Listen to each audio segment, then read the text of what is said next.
Chapter 7. For the number of times random people had slammed into the back of his shoes with their trolleys in Tesco's, Tommy may leave this shopping center with no shoes at all. He had to quickly leave the dairy aisle after he shoved his trolley into the back of someone who ran over his ankle. Sure, the man had back problems, but the fucker deserved it. Tommy had a problem with him, and dealt with it accordingly. Phil observed the entire thing with a look that Tommy could only describe as, "Please stop terrorizing people," mixed with a hint of, "You should have hit them back harder." Disregarding all of that, he liked their shopping trip. Every time he passed something he wanted, and Phil said he couldn't buy it, Tommy brought up how upset Phil made him last week by shouting at him. It was guilt-tripping, and borderline manipulative, but he had good intentions. The bottles of Coke and many types of biscuits were worth it. "Can you get the last items for me?" Phil asked, passing him the shopping list. "I need to get something from the pharmacy section." "Sure." Tommy read the list. Well, he tried to. Phil's handwriting was atrocious, and decided to do his own shopping instead. He didn't feel like visiting the toiletry aisle. Year 13 resit. Tommy, "I'm at Tesco's. Do you want anything?" Wilbur, "If you get me a white Monster and a chocolate Freddo, I'll cherish you forever." Tommy, "Ew." Wilbur, "Silence, gremlin." Tommy, "Okay, no gifts then." Wilbur, No, please. I apologize, gimme stuff." "Don't leave me on read, you bitch." He grinned at his phone. Wilbur had been ignoring everyone for the past couple of days, though he still sent random Reddit links to the family group chat at various hours late in the night or early morning. Tommy hoped a white Monster and some chocolate would prompt a conversation with the man, and that was not because he cared about Wilbur. No, he was just curious about why he was acting this way. Okay, maybe he cared a little bit, but only that much. His phone vibrated in his hand. "Anime man. Get me strawberry laces." Tommy didn't even want to know how Techno knew he was getting people snacks. But he kind of owed him, so a pack of strawberry laces on top of what Wilbur wanted wouldn't hurt Phil's budget. After he got what the two requested, and the rest of the shopping, Phil joined him again. He ignored how the man groaned at the amount of new items that was not in the trolley when Phil left. In the car ride back to the house, Tommy noticed the date on his phone. "Is the reason we did food shopping because Linda's coming around and you don't want it to look like you're starving me?" Phil glanced at him during the red light.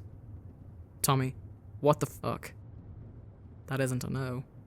"But it isn't a yes. You just said yes." "I can't deal with you." Tommy laughed at Phil's pain. "Put on music or something." Dedicated to annoy Phil further, he plugged in the auxiliary and proceeded to play his favorite bardcore medieval cover. "I expected modern music from a teenager, not the Black Death." Tommy turned it up louder. Phil knocked his hand away from the dial. "If you turn it up any more, you're going flying through this window." "Do it. No more government money and no more perfect conditioned car for you." "You little shit." Even though Tommy enjoyed himself, he didn't enjoy having to unpack the shopping when they got back to the house. Phil said it was his punishment for abusing the guilt he still felt over making Tommy cry the other day, which was fair. He put the snacks Techno and Wilbur wanted aside as he unpacked it all, but the small box at the bottom of the last shopping bag confused him. It was a medication box addressed for Wilburcraft. Amitriptyline, a tricyclic antidepressant. Ignoring the part of him that was too curious for his own good, he put it in the basket of medical supplies. He owed Wilbur his privacy. Speaking of Wilbur, Tommy grabbed his snacks and the biscuits he acquired from Phil and ran upstairs. He entered Wilbur's bedroom, which was already ajar. "I have come here to drink and eat these in front of you because you were rude to me over texts," Tommy said, holding up the bundle of snacks in his arms. Wilbur, who was laid down in his bed with the covers wrapped around him, sat up with haste. He looked worse than Tommy imagined, with bruises under his eyes from lack of sleep, and his face was paler than normal. "You little bitch. The more insults you give me, the more I bother you." Tommy dropped the snacks on the bed and snatched the chocolate Freddo before Wilbur could get it off him. He unwrapped it and aimed the chocolate towards his mouth. Fine, I'm sorry for calling you a gremlin." Satisfied, Tommy threw the Freddo at him and placed the white monster drink on the bedside table. "Thank you, child. I hate you," Tommy grumbled as he wheeled the desk chair closer and ate the biscuits. "How did you get Dad to buy all of them?" Wilbur asked, sipping on his drink. "Blackmail and guilt-tripping." "Nice work." Wilbur high-fived him. "What did you guilt-trip?" Tommy paused, not knowing how to word it. How would you tell someone that they had indirectly caused whatever the fuck Tommy experienced? "You know the other day when you and Phil were arguing late at night?" Wilbur frowned, but nodded at him. "Phil kinda yelled at me after, because I was home late, and, I freaked out." "Oh." Wilbur put his drink down. "I didn't know you were downstairs. Sorry you had to hear that. Are you okay now?" Tommy asked, wanting an actual answer this time. "I'm getting better." "Is that why you didn't go to school today?" "Kinda. School is part of the reason why I'm feeling like this. Music class, to be specific." His explanation only made Tommy more curious. "Anyway, enough about me. How did your day go then?" Wilbur sat up further and leaned on his arms, staring up at Tommy as if it was story time in fucking preschool. "It was good.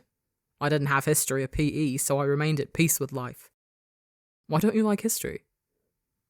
Tommy bit on his cheek. He wanted to give him an actual reason, something as truthful as it could get. The Manberg thing and how it's covered rubs me the wrong way.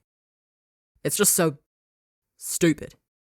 The essay titles were given are so dumb. Like, since when were the overtaxation policies of King George not an important reason for the cause of the Manberg Revolution?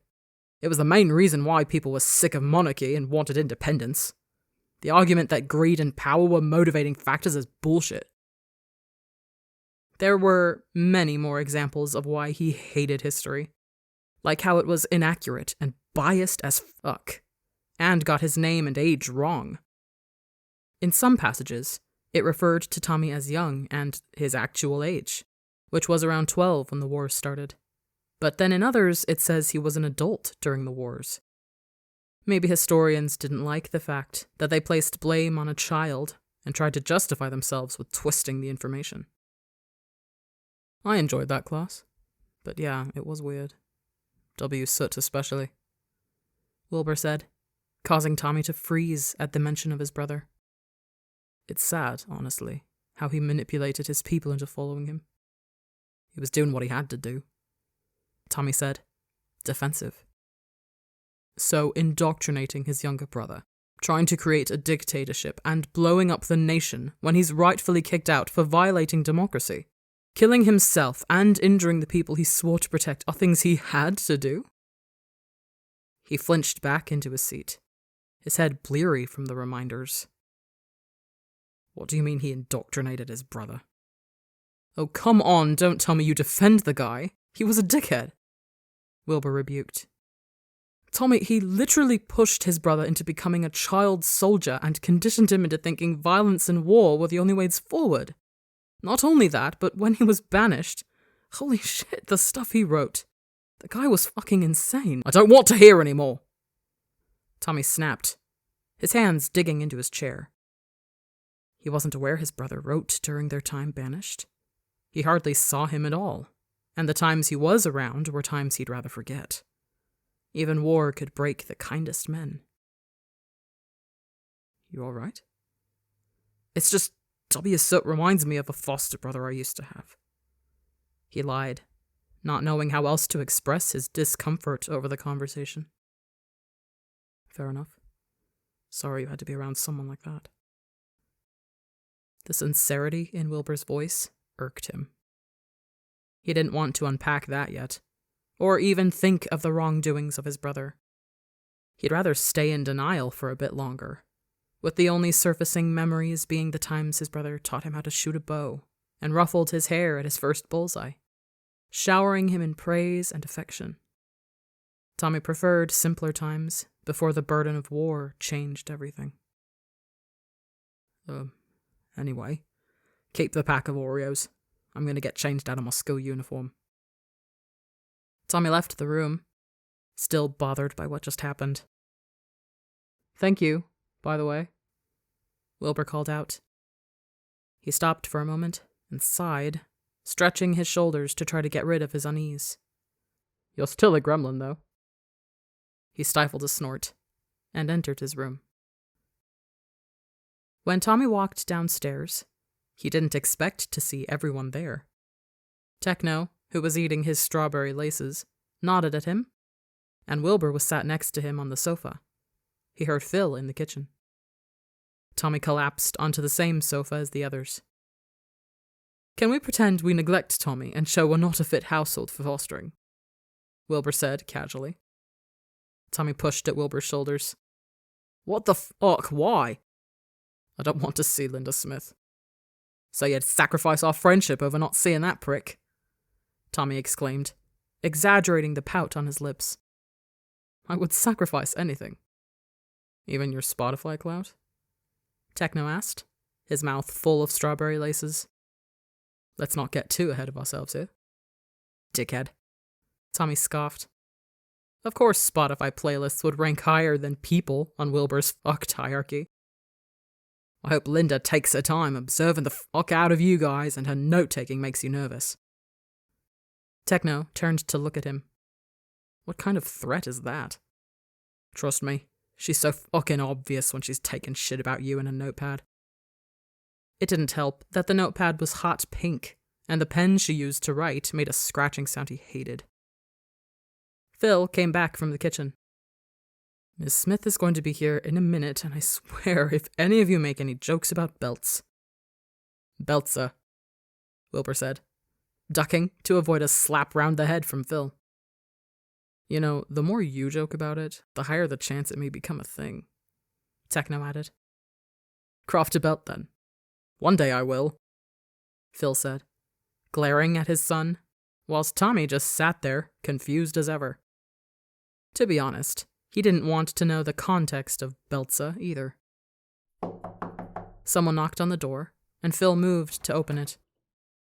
As Linda Smith, in all her glory, entered, the joking spirit emptied the room. Her hair looked blonder than it was before. Tommy guessed that Linda not having to deal with him meant fewer gray hairs for her. She wore the same granny flower dress she always had on when she went to social worker visits. Tommy swore she had duplicates of the same outfit. The dreaded notepad was already in her hands. The woman was ready to fuck up Tommy's happiness in his house. If she hadn't noticed the obvious signs of child exploitation in his last foster home, then he assumed she'd fuck up this one, where he finally felt welcome. Tommy stayed silent as the Crafts greeted her. She took a seat on the empty sofa, and Phil went to fetch her a drink. Tommy shuffled closer to Wilbur and Techno, not liking the look he received from Linda. You would have thought a social worker knew how to conceal their hatred for a person, especially if said person was right in front of them. But nope. I assume Tommy remembers how my visits go.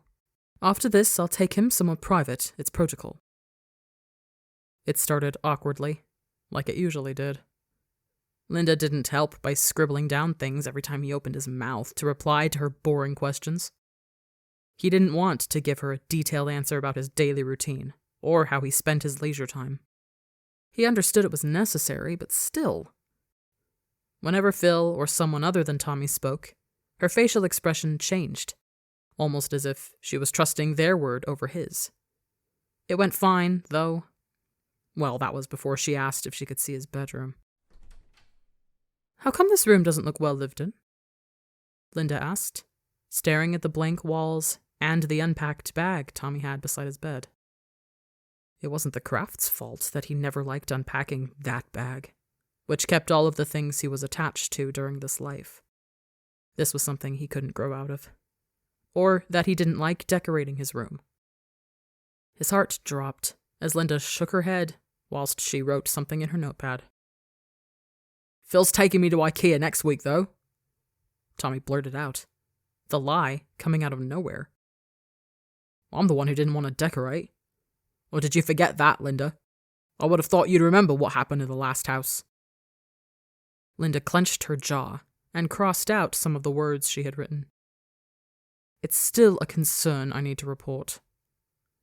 Tommy didn't know how one woman could sound so condescending in just one sentence. "At least I have my own clothes this time." He opened the closet door. "Or did you forget about that too, dickhead?" "Tommy," Phil scolded, his voice harsh. Wilbur struggled to cover up his amusement. "Fine. Sorry." Tommy didn't want to apologize, but if he defied Phil in front of Linda, then she'd make another note of concern about the parenting style and behavioral management in this household. Linda's eyebrows, or what was left of them, rose in surprise, and she closed her notepad. "I think it's time for that private conversation," she said, fiddling with her pen tauntingly. "Is there anywhere for us to go?" "There's a cafe near the park. It's quiet around this time on Thursdays," Wilbur offered. "Good suggestion." The walk to the cafe was painful, especially as they passed Tobias_'s statue, and Linda decided to comment on how weird it was that the statue was dented. When they reached the cafe, Tommy went to his normal table by the back, not giving Linda any choice in the matter. His mood instantly brightened as Nikki came over with a smile on her face. Thank goodness. Linda, being the normal bitch she was, ordered a black coffee, whilst Tommy just wanted some water. The comfort he felt left as soon as Nikki did. "Do you like it here?" This wasn't the first question he was expecting. Yeah, I do," Tommy answered, not hesitating. Despite how the town's history constantly mocked him, and so did the way it was taught, the people here made up for it. "What about your foster brothers? Do you get on with them?" Linda asked, notepad already in hand. Tommy nodded, and she waved at him to elaborate. "Wilbur is more talkative, which is both good and bad because he never shuts up sometimes. But he's nice. Annoying, though. Technoblade works differently. He's more silent. He got me a book after we had a slight argument in the beginning. I haven't gotten around to reading it yet, though. But he's cool." "And your foster father?" "Phil's cool as well. He created Minecraft and has my utmost respect. He's a good person." Tommy didn't know where the sudden honesty came from. Maybe it was the familiarity of the cafe, or the topic. "So you haven't been a problem for them?" Tommy's mood dropped. All hopes that this would go well, that she was listening to him this time, drove straight out the window. "I haven't," he said, trying to keep the edge out of his voice. "Really?" Linda tilted her head mockingly. "No school fights?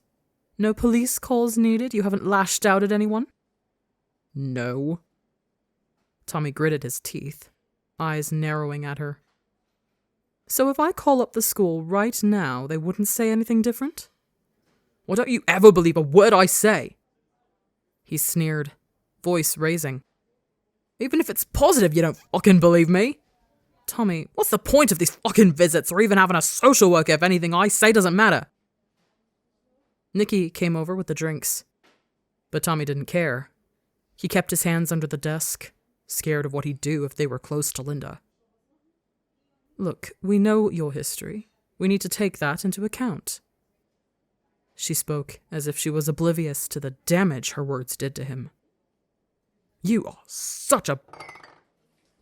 The cup of water Nikki placed knocked over on the table, leaking onto Linda's lap. "Oh, I'm so sorry." Nikki said, wiping at the water with napkins, which caused more water to spill towards Linda. Tommy's anger diminished as Linda proceeded to make a joke out of herself and behaved as pathetic as always, complaining at Nikki and her waitressing abilities. "I'm really sorry, miss. There are bathrooms around the corner," Nikki said, pointing towards it. Linda got up and rushed around the corner. "Are you okay? She looked like she was bothering you," Nikki asked. Tommy grinned as he realized Nikki did that on purpose. "Well, when you're labelled as a pathological liar and problem child, social worker visits aren't very fun," Tommy admitted, helping her wipe up the water still on the table. "I'd just run away if she was my social worker. You think I haven't tried? Can I go foster care with the most incompetent bastards I've ever met?" It took them ages to figure out that one of their rules as a foster agency was violated. Recording and uploading any information of kids you foster wasn't allowed. Yet a whole fucking YouTube family vlogging channel somehow went under their noses. "If it gets any worse, give me a signal and I'll overcook something to make the fire alarm set off," Nikki said as she picked up the damp napkins. Tommy smiled at her. "Thank you. Thank Techno as well. He's the one who texted me asking if I could interfere." Linda came back, the wet patch visible on the front of her dress. "I'm sorry again, miss, for the disturbance." Tommy could tell the guilt in Nikki's voice and face were fake. "Just be glad it was the water that spilt and not the tea. For your sake." Nikki walked away, and Tommy rested his hands on the table. "Is there anything else we need to talk about? Or are you going to find more ways to call me a liar without saying those words?" "No, I think we're done with the questions." Linda sighed, glaring at him. "The next visit will be unannounced." "It would be better if you just didn't come at all, but I guess that's fine." A smug smile settled on his lips as Linda sipped on her tea, annoyed at this entire visit. At least the feeling was mutual. A relieved breath left Tommy as he slumped onto the sofa. Linda had left, and he appreciated every single minute that had passed ever since. He didn't know where everyone else in the house was, but he wanted to be alone anyway. He looked at the decorations in the living room and frowned. Tommy knew that he had to do something with his bedroom before the next visit, yet he didn't know what. He didn't have a favorite color anymore. His old favorites were ruined by the flag of a failed nation. Maybe he could put up some lights, like the LED ones the girl who sat next to him in English showed him. She wanted his opinion for her room. She went for the butterfly ones in the end. The glass door to the garden opened, and his body froze at the smell that overwhelmed the room. It was a familiar scent that Tommy would rather forget. Wilbur walked through the door, vape in hand. "Oh, you're back. How did it go?" Tommy breathed through his mouth, trying to blink away the memories that desperately wanted to be heard. Sisyphus clawed at his head. "It went fine." Wilbur stepped closer, and Tommy jumped up from his seat, backing away from him. He rubbed at his nose and tried to ignore the reminder of her. "Can you tell Phil I'm going out? I need some fresh air." Tommy left before Wilbur could answer, grabbing his bag and coat as he rushed towards the front door. He didn't know where he was going, but he didn't stop running. He needed his body exhausted so no thoughts of Sisyphus and his mother in that life could slip by. His bag whacked against his shoulders with every step until he slowed down. It was dark outside, the December sky empty.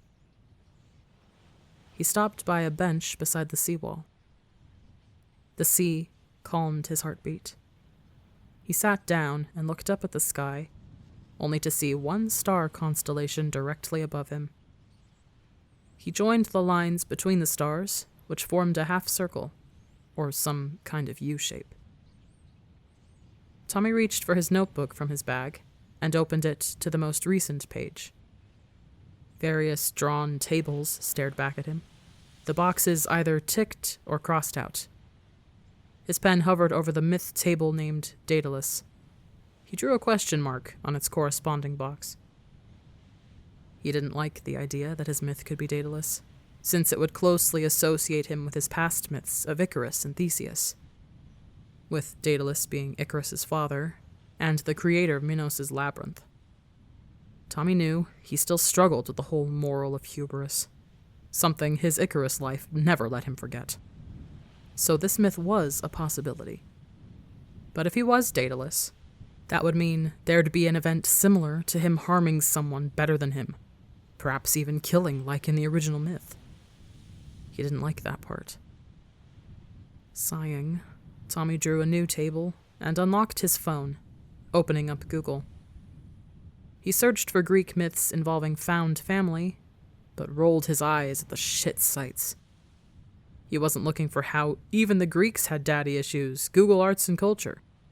He was looking for answers that could prevent him from dying in less than 5 months.